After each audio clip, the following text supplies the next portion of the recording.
All right, NBC 10 political commentator Sue O'Connell joins us right now. Sue, let's open up the playbook, right? So on Tuesday and Wednesday, Donald Trump went on a social media rant about Pennsylvania. He claimed that there was already massive fraud underway. We've seen that from the playbook.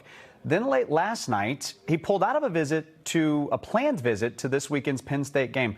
What's the play here? What's happening? Doesn't he need Pennsylvania to win? You could argue that that is the top prize when it comes to battleground states. Indeed it is, Colin, but who knows what's happening? The challenge of covering a Donald Trump election is that everything is unpredictable. But here's what I think is happening. As you said, Trump can't really win the race without winning Pennsylvania. And there is a huge gender gap between Harris and Trump, with women overwhelmingly supporting Harris and men supporting Trump. But women are more reliable voters than men. That's what the data tells us. In Pennsylvania, women account for 56% of the early vote so far.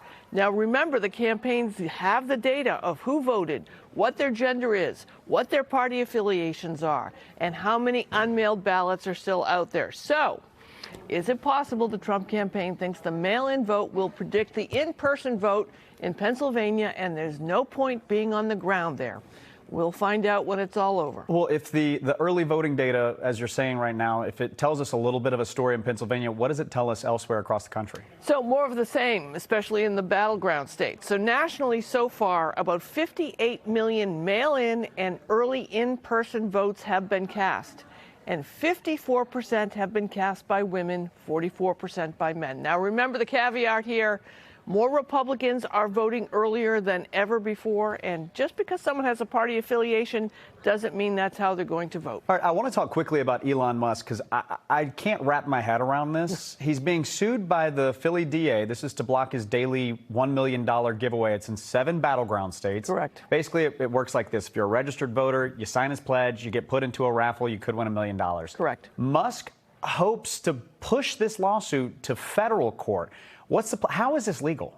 Well, it's legal because that's our due process. You know, Elon Musk is perfectly legal and within his rights to ask to have another court view it, right? But it's also a massive delay tactic.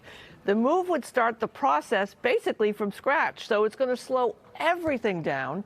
And even if this federal judge that gets assigned the case moves quickly, because it's related to the election, it's still going to take more time than it would if it stayed in the state world. So why does Musk want to delay rather than have the case heard on the state level? Well, he's got plenty of money, so he's not worried about that. Maybe he's hoping Donald Trump wins and would have the ability to make the whole thing go away. All right. Sue O'Connell live for us in our newsroom. Sue, as always, thank you. You're welcome.